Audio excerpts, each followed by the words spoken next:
No seguinte, como é que o Flávio Dino, que diz que o Bolsonaro é o diabo, né, o demônio, embora ele seja comunista, ele, quando convém, ele menciona Deus, diabo. Então, mas é o seguinte, como é que ele vai deixar de ser parcial? Já condenou o Bolsonaro.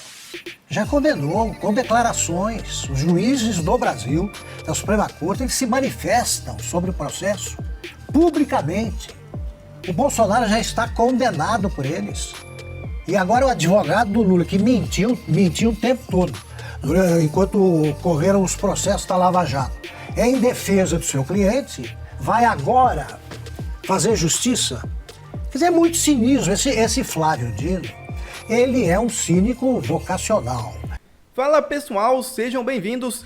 Começando mais um vídeo recheado de informações importantíssimas. Mas antes, inscreva-se agora mesmo no canal, deixe o seu like e compartilhe esse vídeo com o máximo de pessoas. Assim você vai estar me ajudando demais.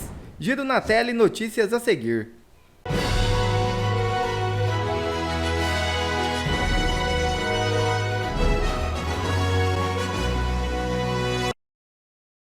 Bolsonaro expõe sua poderosa carta na manga para 2026 e acende alerta no sistema.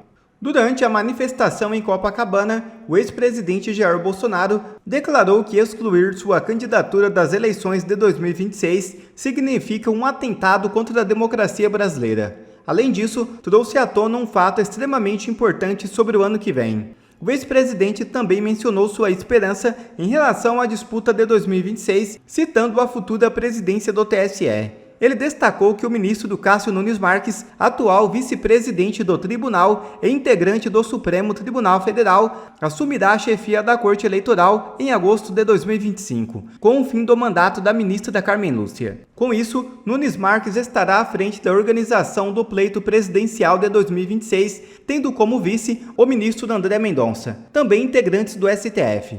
Ambos foram indicados ao Supremo pelo próprio Bolsonaro durante seu governo. Abre aspas. Uma esperança para nós. O TSE, Tribunal Superior Eleitoral, por ocasião das eleições do ano que vem, será um tribunal isento, diferente daquele que conduziu as eleições em 2022. Fecha aspas. Afirmou o ex-presidente. Vale ressaltar que uma possível reversão da inelegibilidade de Bolsonaro pode ocorrer justamente no TSE, já que foi a própria corte que o condenou. Tudo leva a crer que no momento certo, isso deve ser colocado em prática. Será uma verdadeira reviravolta. Mas já sabendo que Bolsonaro pode reverter a sua inelegibilidade, o ministro Cristiano Zanin marcou para o dia 25 de março o julgamento da denúncia contra Bolsonaro por suposta tentativa de golpe de Estado. Eles continuam fazendo de tudo para tirar o ex-presidente do jogo político.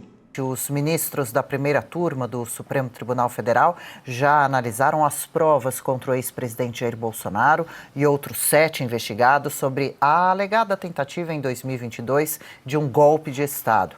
A ministra Carmen Lúcia e os ministros Cristiano Zanin, Flávio Dino e Luiz Fux receberam há uma semana um HD com todas as supostas provas e detalhes que integram a denúncia apresentada pela Procuradoria-Geral da República. O material foi enviado pelo relator do caso, o ministro Alexandre de Moraes, para facilitar a análise do caso.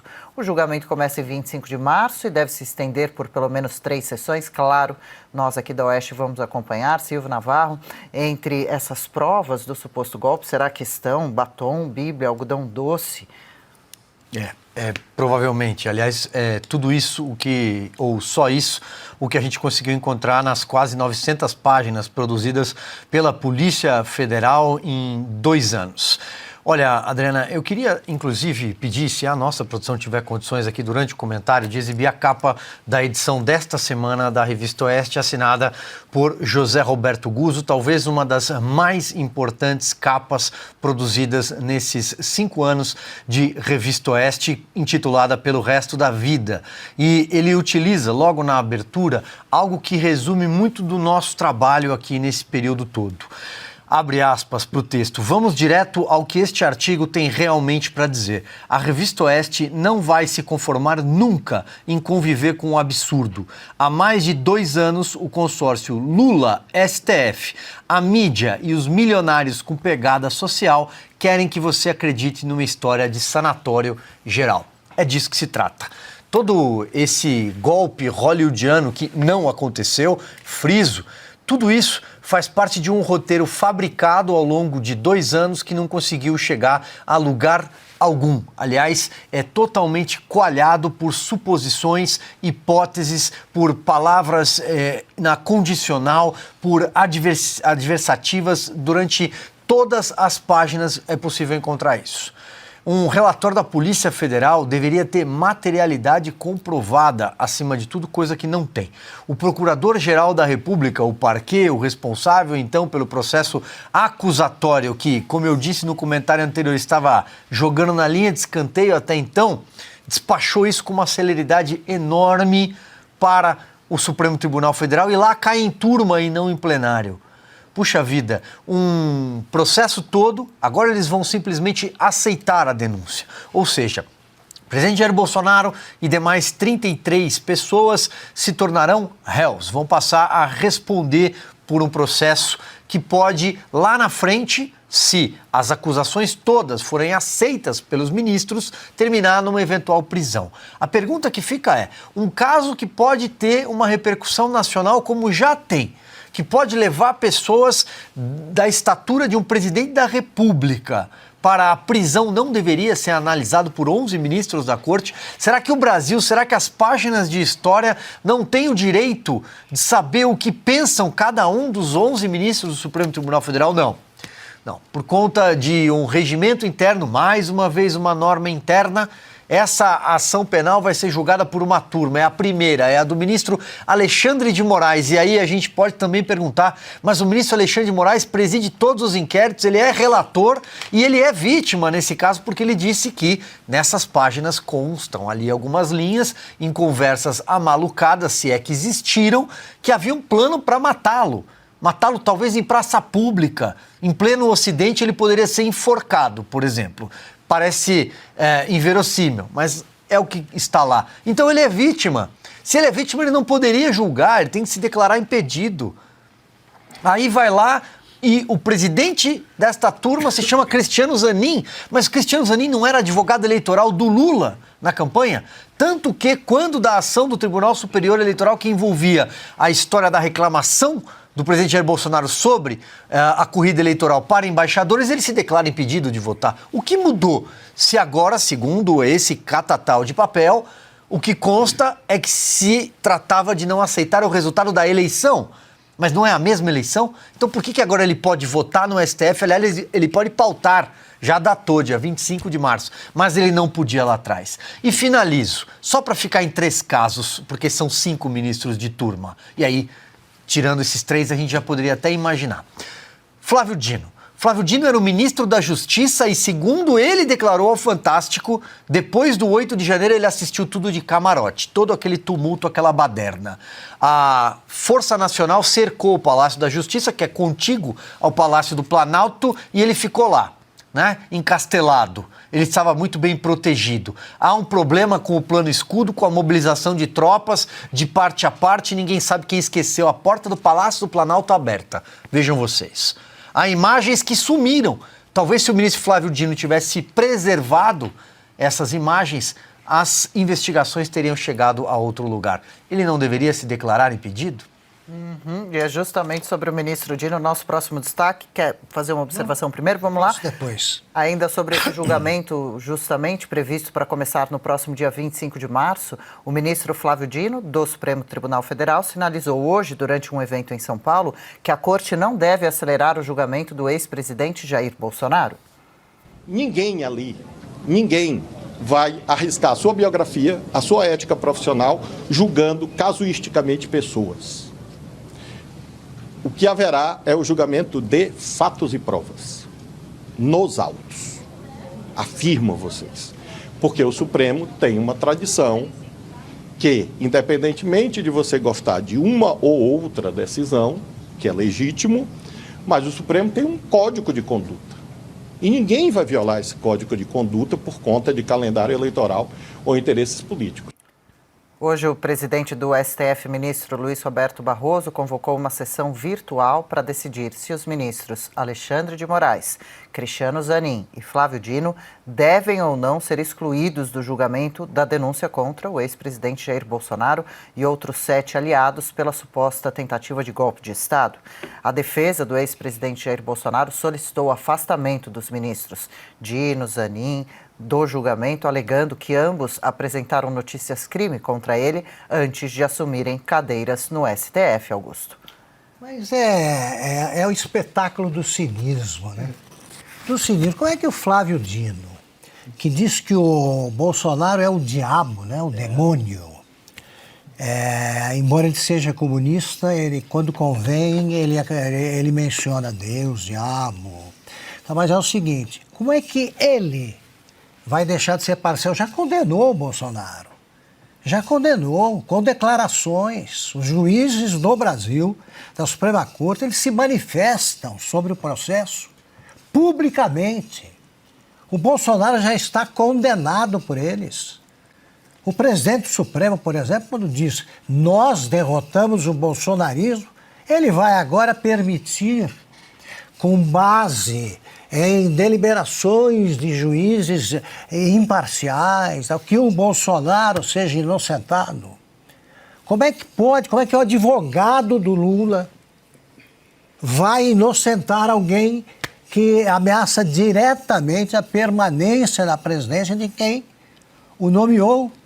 Acha que ele adere a esse discurso de que houve um golpe, uma tentativa de golpe contra o Lula.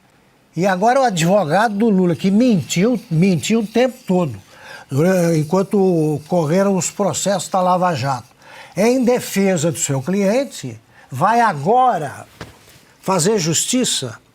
Quer dizer, é muito cinismo. Esse Flávio Dino, ele é um cínico vocacional. Ele foi juiz federal, sendo filiado ao PCdoB, na linha chinesa, né, que nasceu como uma corrente dissidente do Partidão, Partido Comunista Brasileiro.